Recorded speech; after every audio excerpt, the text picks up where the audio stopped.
Moja ya eneo muhimu sana kwenye maisha ya watoto wa Mungu au maisha ya mtoto wa Mungu analopaswa kulizingatia na hapaswi kulipuuza kabisa ni eneo la maisha yake ya kiroho. Kama kuna eneo ambalo haupaswi kulipuuzia ni eneo la maisha yako ya kiroho. Ngoja nikwambie kitu kimoja. Maisha ni jambo la kiroho. Is a spiritual thing. Chochote kinachoendelea kwenye maisha kinaathiriwa na kuamriwa na mambo yanayoendelea katika ulimwengu wa roho. Kile unachokiona katika ulimwengu wa mwili ni matokeo ya kile kinachoendelea katika ulimwengu wa roho.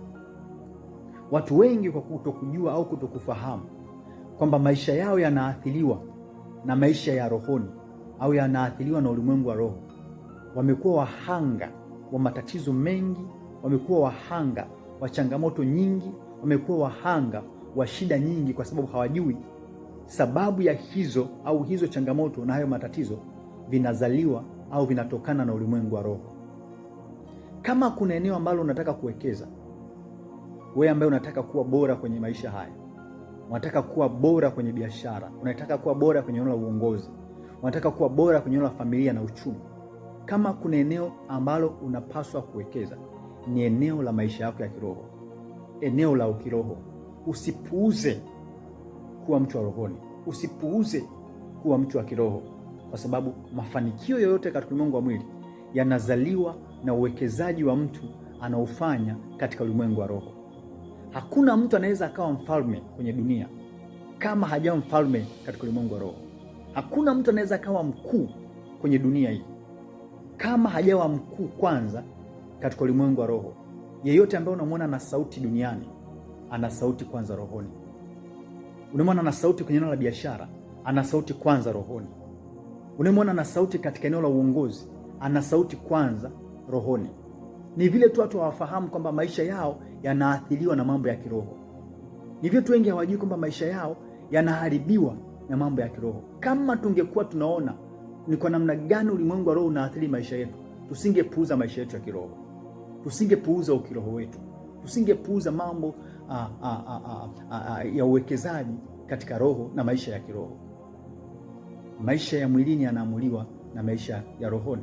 Wekeza katika ulimwengu wa kiroho, wekeza kwenye maisha yako ya kiroho. Kuwa mtu wa kiroho kweli kweli, kama kweli unataka kufika mbali, kama kweli unataka kuwa mtu mkuu, kama kweli unataka kuwa mwenye sauti kwenye eneo fulani la maisha kwenye dunia hii.